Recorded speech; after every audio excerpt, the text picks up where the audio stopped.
राजनीति में रिश्तों के मायने बदलते रहते हैं। जब जो कंधा मजबूत दिखे उसे थाम लिया जाता है।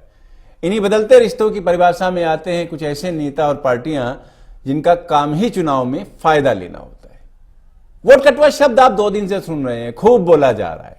अब जरा इस रिपोर्ट के जरिए समझ भी लीजिए कि यह होता क्या है, कौन होते हैं वोट कटवा। कोरोना वायरस की वजह से इस बार बिहार विधानसभा चुनाव 3 चरणों में होगा। कुल 243 सीटों के लिए पहले फेज में वोट 28 अक्टूबर को डाले जाएंगे। इसके बाद दूसरे चरण में 3 नवंबर को, तीसरे चरण में 7 नवंबर को मतदान होगा। चुनाव का परिणाम 10 नवंबर को घोषित कर दिया जाएगा। बिहार के इस चुनावी मौसम में फिलहाल एक शब्द है जो चर्चाओं में है और सबकी निगाह में खटक रहा है। वो शब्द है वोट कटवा।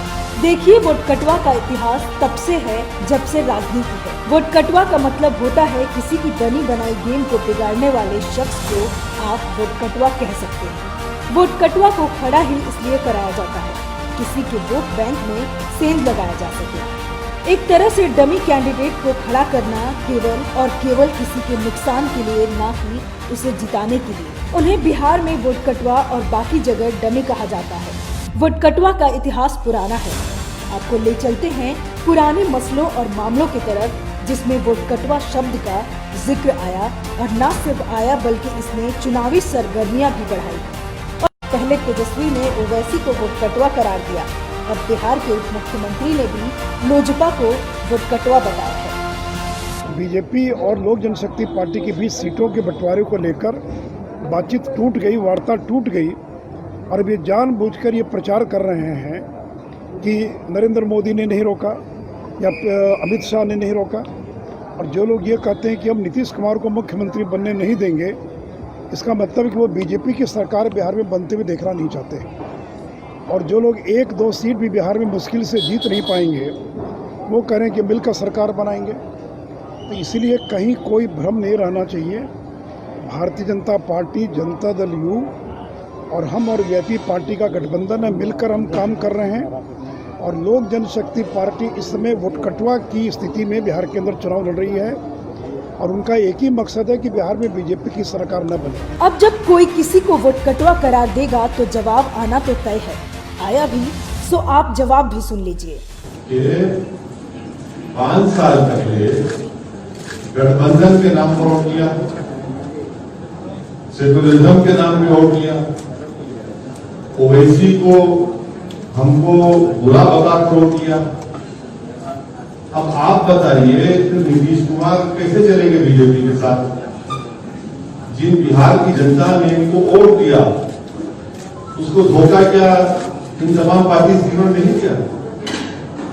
हमसे पूछ के आपने गठबंधन तोड़ा था। ये अच्छा होता है कि अपने ही गिरबान में झांक कर देखे क्या क्या गलतियां हैं। तस्वीर को लेकर निरंतर मुख्यमंत्री परेशान थे कि भाई ये लोग कहीं प्रधानमंत्री की तस्वीर का इस्तेमाल ना कर लें, प्रधानमंत्री की फोटो का इस्तेमाल ना कर लें। कहाँ पे कर रहा हूँ मैं? कौन सा मेरा प्रत्याशी इस्तेमाल कर रहा है? आप कोई मुझे ऐसा बैनर, होर्डिंग, पोस्टर, मेरी प्रचार सामग्री, मेरा मैनिफेस्टो अभी कल परसों मैं रिलीज कर रहा हूँ, कहीं पे दिखा दीजिए जहाँ पे मैंने तस्वीर का इस्तेमाल किया हो। और मुझे प्रधानमंत्री जी की तस्वीर का इस्तेमाल करने की जरूरत ही नहीं है। मैं उनका हनुमान हूँ, मेरे दिल में उनकी तस्वीर बसती है। किसी दिन होगा तो छाती चीर के भी दिखा दूंगा कि मेरे दिल में मेरे प्रधानमंत्री बसते हैं। बट हाँ, तस्वीर लगाने की जरूरत मेरे मुख्यमंत्री को जरूर है।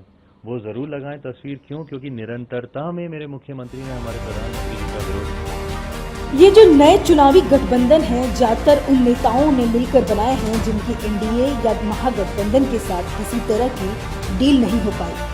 आम चुनाव से पहले एनडीए छोड़कर महागठबंधन में आए उपेंद्र कुशवाहा ने 30 सीटों की डिमांड रखी थी, लेकिन तेजस्वी यादव उनको 5 से ज्यादा देने को तैयार न थे।